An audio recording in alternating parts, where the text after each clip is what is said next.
আসসালামু আলাইকুম সম্মানিত শিক্ষক মণ্ডলী, আজকের ভিডিওতে থাকছে বেজলাইন টুলসের মাধ্যমে কিভাবে আপনি পঞ্চম শ্রেণীর গণিত বিষয়ের শিক্ষার্থীর শিখন অবস্থান যাচাই করে রেকর্ড সংরক্ষণ করবেন সেই সম্পর্কে।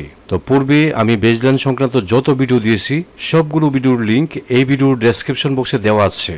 ইচ্ছে করলে আপনারা প্রয়োজন অনুযায়ী সেই সকল ভিডিও দেখে বেজলাইন সম্পর্কে দারুণ একটা আইডিয়া নিতে পারবেন। তো আজকের ভিডিওটি আপনাদের জন্য খুবই গুরুত্বপূর্ণ হতে যাচ্ছে, কারণ এই ভিডিওটি পঞ্চম শ্রেণীর শিক্ষার্থীদের শিখন অবস্থান যাচাই করে মূল্যায়ন রেকর্ড কিভাবে করবেন সেই সম্পর্কে। তো ভিডিওটি না টেনে যদি পুরো ভিডিওটি দেখেন তাহলে আশা করছি আপনার সমস্যার সমাধান এই ভিডিওতে পেয়ে যাবেন। তো আর কথা নয়, চলুন আমরা ভিডিওটি দেখি। তো আমি ডায়াগনস্টিক অবলিক বেসলাইন মূল্যায়ন ফলাফল সংরক্ষণ ছক 2025 শ্রেণী পঞ্চম বিষয় গণিত ওপেন করে নিলাম। তো পঞ্চম শ্রেণীর গণিত বিষয়টা যে শিক্ষক পড়ান বলবেন ওনার নামটা এখানে লিখে নিতে, আর যে তারিখে গণিত বিষয়টা যাচাই করবেন সেখানে যাচাইয়ের তারিখটা লিখে দিবেন। আচ্ছা, এখানে শিক্ষার্থীদের রোল নং, শিক্ষার্থীদের নাম আছে। তো প্রত্যেকটা শিক্ষার্থীর শিখন অবস্থান যাচাই করে মূল্যায়ন রেকর্ড সংরক্ষণ করার পরে নিচে দেখেন এখানে বিষয় শিক্ষকের স্বাক্ষর আর এখানে প্রধান শিক্ষকের স্বাক্ষর। ঠিক যতটা পাতা আছে প্রত্যেকটা পাতায় বিষয় শিক্ষকের স্বাক্ষর এবং প্রধান শিক্ষকের স্বাক্ষর দিয়ে নেবেন। আচ্ছা, এখন এখানে মোট 13টি সূচক আছে। তো 13টি সূচকের মধ্যে প্রথমে আমরা দেখাবো গুণ করা এবং গুণের গাণিতিক সমস্যার সমাধান। ঠিক আছে, এই দুইটা সূচকের উপরে আমি একটা শিক্ষার্থীর শিখন অবস্থান যাচাই করার জন্য বেজলাইন টুলসটি ওপেন করি। এই যে পঞ্চম শ্রেণী শিক্ষার্থীর শিখন অবস্থান যাচাই 2025। তো আমার শিক্ষার্থী যে 1 নাম্বার গুণ করো, সে এই দুটা গুণই পেরেছে। হ্যাঁ, তো একের মধ্যে আমি তাকে টিক মার্ক দিব। তারপর 2 নম্বরে যে গাণিতিক সমস্যাটি সমাধান করো। কল্যাণদী গ্রামের রাস্তা মেরামত করার জন্য গ্রামবাসীরা সিদ্ধান্ত গ্রহণ করলেন। গ্রামে 325টি পরিবার আছে, প্রত্যেক পরিবারে 1500 টাকা করে জমা দেয়, তাহলে সর্বমোট কত টাকা হবে? তো আমার শিক্ষার্থী এটা দিয়ে গুণ করেছে এবং তার হয়েছে। এজন্য আমি তাকে 1 এবং 2 এর মধ্যে টিক মার্ক দিব। তো আমি রেকর্ড সংরক্ষণ ছকটি ওপেন করি। তো আমার 1 নম্বর শিক্ষার্থী গুণ পেরেছে এবং গাণিতিক সমস্যাটাও পেরেছে। এরপরে দেখেন ভাগ করা এবং ভাগের গাণিতিক সমস্যা সমাধান। তো এটা আমাদের এই টুলসের মধ্যে নেই। ঠিক আছে, আমি ওপেন করছি, ভাগ করাটা দেখেন। এই যে 3 নম্বর ভাগ করো।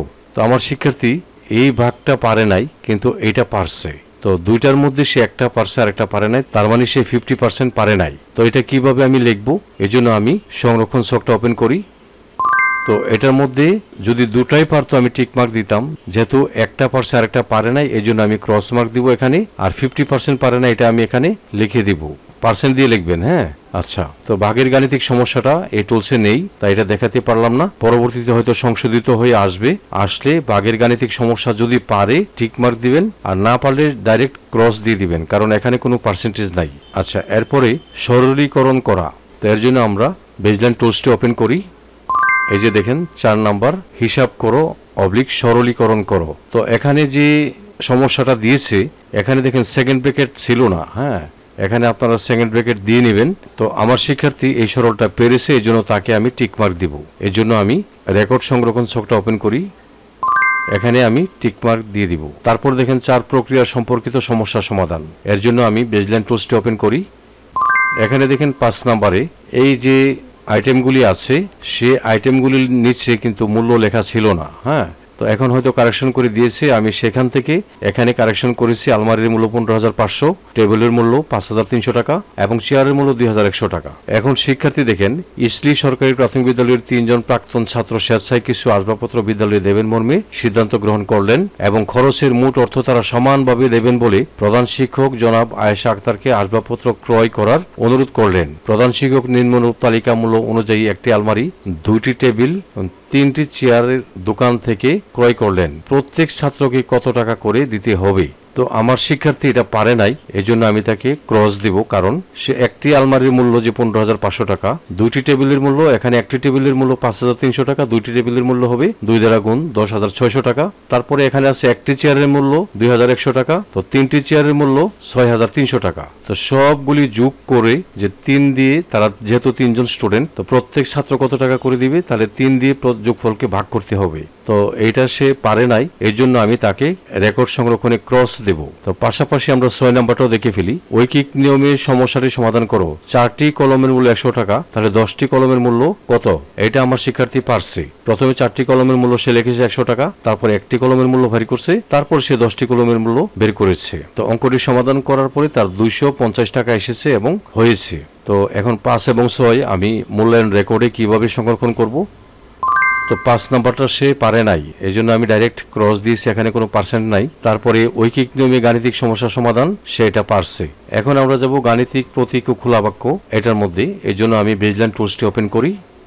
7 নাম্বার দেখেন, ক এর কোন মানের জন্য নিচের বাক্যটি সত্য হবে। তো আমার শিক্ষার্থী উভয় পক্ষকে 4 দিয়ে ভাগ করেছে, হ্যাঁ, এবং রেজাল্ট হয়েছে 9। তো আমার শিক্ষার্থীটা পেরেছে, ক এর মান 9 বের হয়েছে, তো এই জন্য আমি তাকে এটা টিক মার্ক দিব। তারপরে 8 নাম্বারটাও দেখা দিই, এখানে লসাগু নির্ণয় করো। 4, 6 এবং 12 এর লসাগু, এটা আমার শিক্ষার্থী পেরেছে। গসাগু নির্ণয় করো, এটা আমার শিক্ষার্থী পারে নাই। হ্যাঁ, তাহলে 7 এবং 8-এ আমি টিক মার্ক দিব আর 9 এর মধ্যে ক্রস মার্ক দিব। তাহলে আমি রেকর্ড সংরক্ষণ ছকটা ওপেন করি, এটার মধ্যে টিক মার্ক দিব, এটার মধ্যে টিক মার্ক দিব। গসাগুটা সে পারে নাই, এই জন্য আমি ক্রস মার্ক দিয়ে দিব।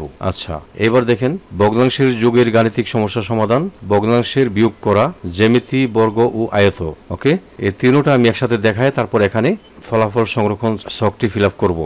এই জন্য আমি বেজলাইন টুলসটি ওপেন করি। প্রথমে দেখেন 10 হিসাব করো। 1 সমস্ত 5/3 মিটার এবং 5/4 মিটার দুটি ফিতা একত্রে কত মিটার? এটা আমার শিক্ষার্থী পারে নাই, এজন্য আমি ক্রস দিব।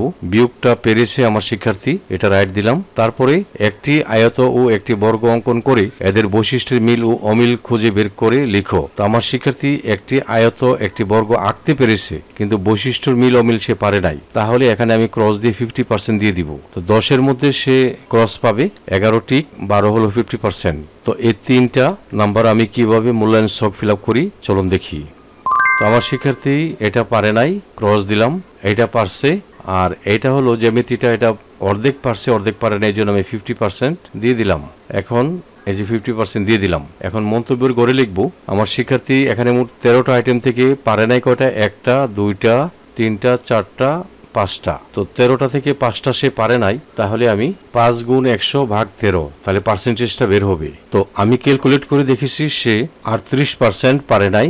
এখানে পূর্ণ সংখ্যা রাখবেন, দশমিকের পরে যদি 5 থাকে তাহলে আপনারা 38কে 39 বানিয়ে দিবেন, আর দশমিকের পরে যদি 0 থেকে 4 পর্যন্ত থাকে তাহলে এখানে যা আসে তাই দিবেন। হ্যাঁ, তো আমার দশমিকের পরে অর্থাৎ 38.46 ছিল।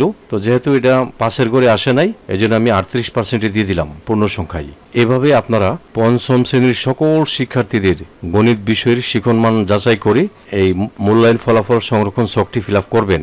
তো এই ধরনের ভিডিও পেতে আমার এই চ্যানেলটি আপনারা সাবস্ক্রাইব করে রাখবেন।